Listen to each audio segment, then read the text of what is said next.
On today's episode, we talk about not overthinking things and when we should start weight training. So let's get into the show. Boom.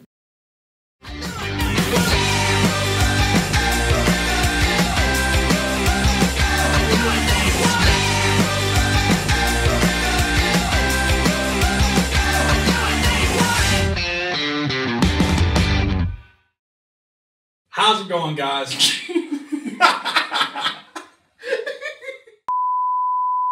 What's up, guys, and welcome to another episode of Moxie Sports Presents. This is episode 4. You sure about that? Pretty sure, because I think we just did 3. Episode 4. So now we're on 4. Right? Got a great show for you guys today. Pretty excited about it. Got some pretty sweet questions from our Twitter verse, as Roman called it. I think the first episode. Right? Yeah, but you guys have been great. This has been so fun interacting with you guys. Snapchat has been a ton of fun for us. You guys have been interacting. It's fun following you guys there. Keep sending your stuff in. We'll keep posting stuff out. It's at Moxie Sports on Snapchat.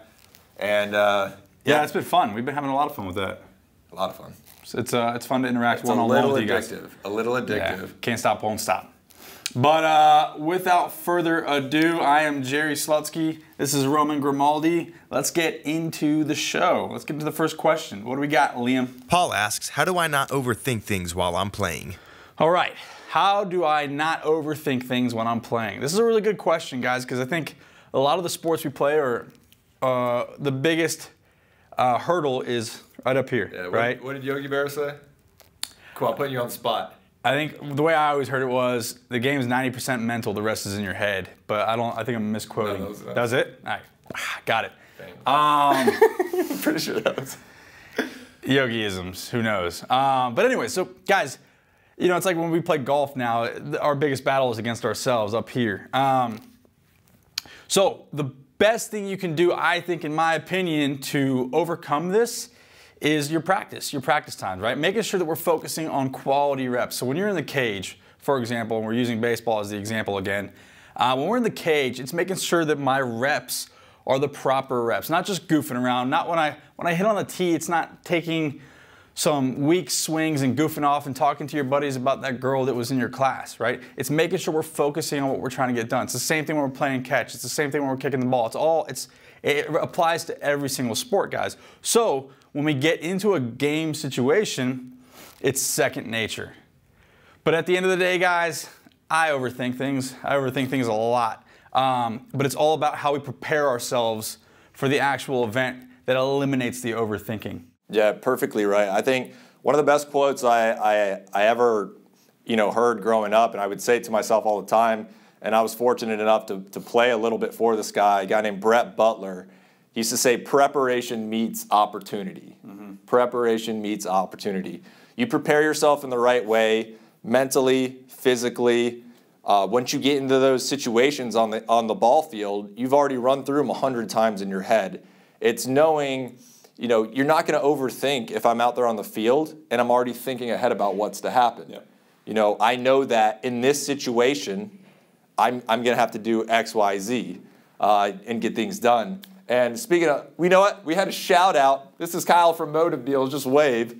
We had a shout out. Just walk in real second, get a wave because you're not mic'd up. Motive Deals right here. You just heard him on episode 3. Literally in the middle of filming.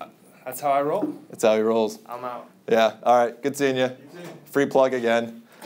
But yeah, getting back to it, guys. It's preparing your mind, preparing your body. Take practice seriously.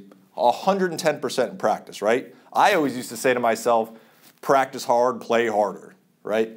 It's just about having that killer instinct and mentality and knowing that everything I do that leads up to the final product is a reflection of how well I prepared myself. Yeah. Yeah, for sure. And I would add one thing when we're in that game scenario. Something I used to do is I would sing a song in my head or hum a song. Did you really? Yeah, definitely. I used to do that too. I think that's kind of a common theme. Like you can ask a lot of athletes, former athletes. I think it would be the same across the board.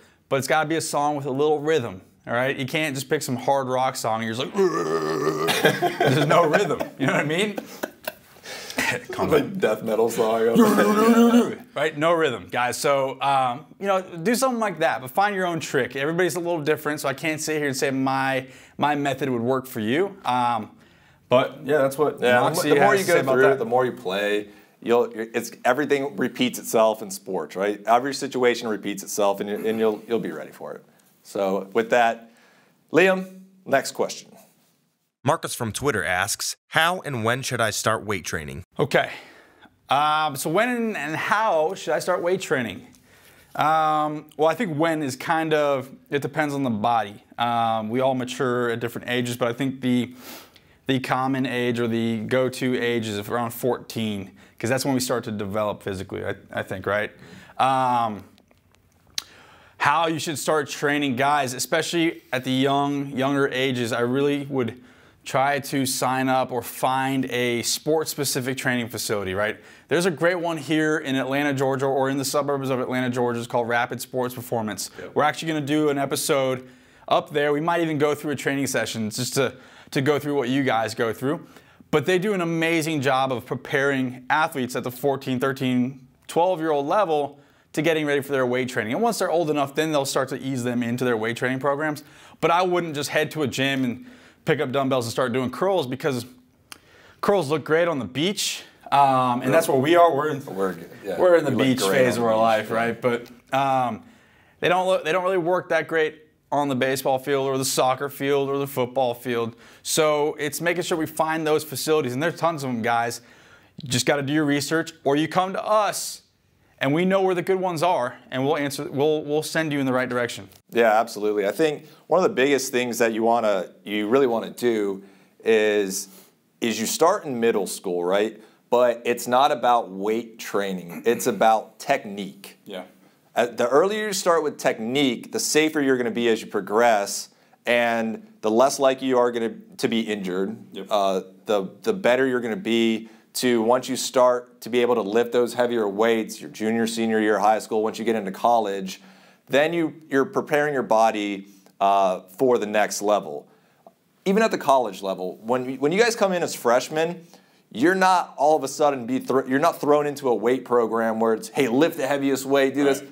A lot of that fall is making sure you have the proper technique to lift correctly. So I say start middle school, start with, push-ups, sit-ups, the easy stuff, running, sprinting, conditioning your body, doing things the right way. Get in the weight room, light weights, get that technique, going, get the muscle memory forming, and that's going to put you light years ahead of people who get into it a little bit later, and positions you better to progress as you move through the ranking. Yeah, and also think about the muscles we use the most as we grow, right? Our legs.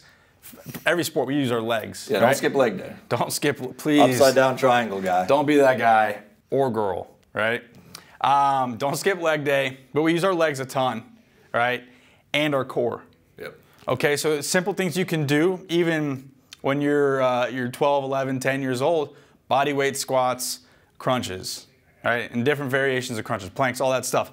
But we'll get in more detail when we go up to Rapid Sports and we pick the brain of some of the trainers up there. They train a ton of pro guys like Jeremy Hermida was the 11th pick overall back in 2002. A bunch of first rounders here recently, and some, what's the outfielder's name from the Rockies? Fowler. No, he's there too though. Dexter is? Yeah. It is Dexter Fowler. No, I'm talking about the All-Star. Blackburn. Blackman. Charlie Blackman. Charlie Blackman. Yeah, Charlie, shout out. Played at Georgia Tech. Sorry, played with Tony bro. Blackman, who we mentioned in episode 2. We did. Great talents.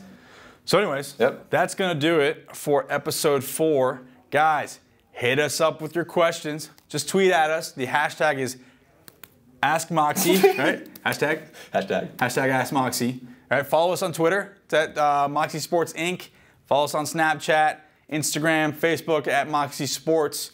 And we'll interact with you guys. We keep posting stuff. We try to keep it light and fun because we've been there. We've been in the locker rooms. We understand how it works. And we like to have a ton of fun. Yeah, and thank you guys for doing this. We're not here unless you guys are interacting with us. We're not just going to do this. Well, we probably would do it for the heck of it. Yeah, it's fun to watch ourselves. But the engagement we get with you guys is so much fun. We thank you for being here. And that does it for episode 4. So, fist bump. Boom.